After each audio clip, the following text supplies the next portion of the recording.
Soc la Gina i m'agrada explorar el meu entorn i descobrir experiències noves. En els meus viatges m'he topat amb llocs i persones increïbles, però sobretot he descobert una font inesgotable de tendència, emoció i cultura: l'artesania. El meu secret és buscar ben a la vora. No cal anar a l'altra punta del món per trobar qualitat i disseny. Si m'acompanyeu, us desvetllaré tots els tresors que he descobert en les meves rutes artesanes de Catalunya. Comencem!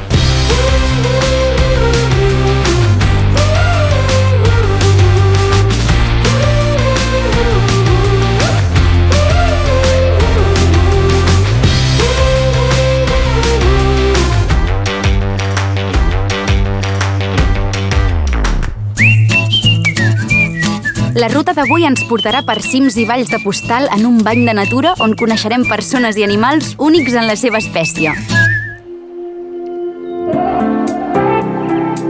Ens mourem pel Pallars. En aquest entorn de pel·lícula hi trobem la primera protagonista de la ruta. Us presento l'ovella xisqueta. És una raça autòctona catalana que va estar a punt d'extingir-se, però ara es pot dir que està en bona salut gràcies als pastors, ramaders i artesans de l'Alt Pirineu. La seva llana és una matèria artesana de primer ordre. Serveix per fer estris, aïllant per la bioconstrucció, productes de la llar i roba. Ja veureu! Moltes de les artesanes que treballen la llana viuen en masies aïllades, com aquesta, però formen part d'una xarxa artesana. La Lina Ràtia és un dels nòduls d'aquesta xarxa. Treballo amb llana de petits projectes de la península. Faig peces grans des de mantes, amb les llanes més rústiques i més gruixudes amb el teler. També faig peces d'estiu o d'hivern de xals, bufandes i coses així més lleugeres. I amb la tricotosa faig bufandes, bufs, mitenes, escalfadors. Treballar amb llana és una mica arrelar-te al principi d'una matèria i aquest procés és fantàstic. És a dir, quan tu descobreixes l'inici i ets capaç de transformar-la, doncs és un deleite.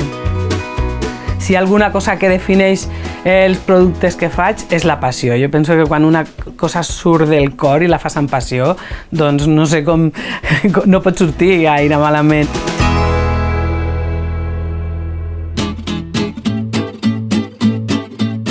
La Lina aprofita el seu entorn al màxim. Tot el que utilitza surt d'aquest paisatge que l'envolta. Ella m'ha ajudat a canviar la meva mirada. Ja no hi veig només un lloc bonic, hi veig un lloc útil. Les plantes, els animals, el fred i el sol, tot serveix per oferir-nos productes de proximitat. Fins i tot les famoses pintures romàniques que hi ha a prop d'aquí, a la Vall de Boí, són una inspiració per als artesans. Les línies del Crist en Majestat de Sant Climent de Taüll es reprodueixen en alguns dels productes tèxtils de la zona.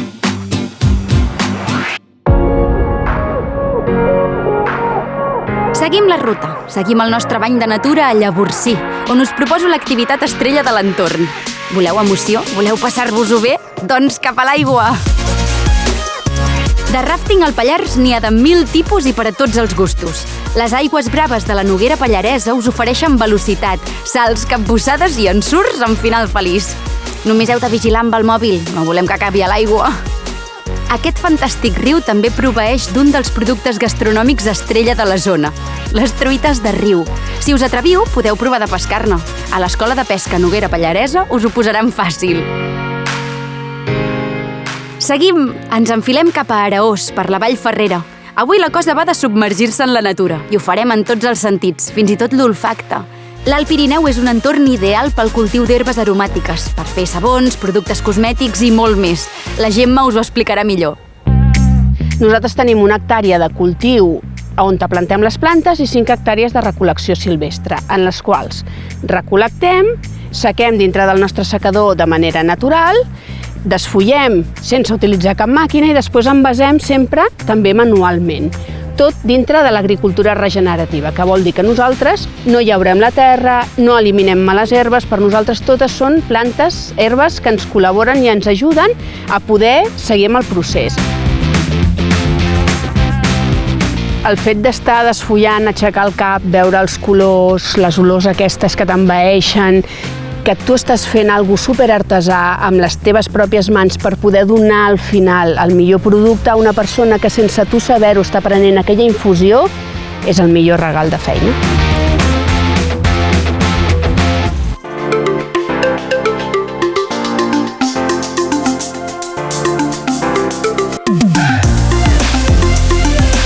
Aquesta zona es coneix com la Vall Ferrera i no és per casualitat. Fa més de 2.000 anys que s'extreu ferro del bosc de Virós i el seu entorn. Us proposo una excursió per visitar les restes d'antigues mines i les carboneres escampades pel bosc. L'itinerari de la costa de Maners és tot un tresor que us farà sentir com a exploradors. Aquesta ruta demana caminar, perdre's pels boscos i pels miradors naturals. Us podeu enfilar fins l'estació d'esquí nòrdic de Virós, a 1.800 metres d'altitud. Ja ho veieu, hi ha 1.000 maneres de gaudir de la natura al Pallars.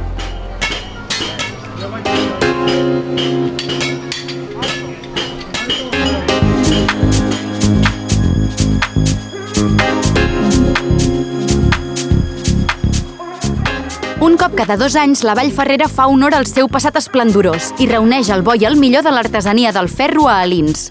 Benvinguts a la Fira del Ferro. L'essència d'aquesta fira és que aquí, fa més de 2.000 anys, hi havia forns de reducció de ferro fets pels romans. D'aquí ve l'origen del ferro de la Vall Ferrera, com el seu nom indica. I aprofitant aquesta avinentesa, vam començar a fer fa 10 anys la fira. Jo intento cridar els més veterans i els més joves. Faig com una tria entre els que els joves han d'aprendre de la gent gran que tenim aquí a Catalunya, que tenim grans forjadors de generacions. Jo mateix sóc la 4a generació de forjadors. Intercanviem idees, intercanviem maneres de treballar, intercanviem les eines que utilitzem, intercanviem els dibuixos, els dissenys, i això és la gràcia. Ens uneix només una cosa, picar ferro.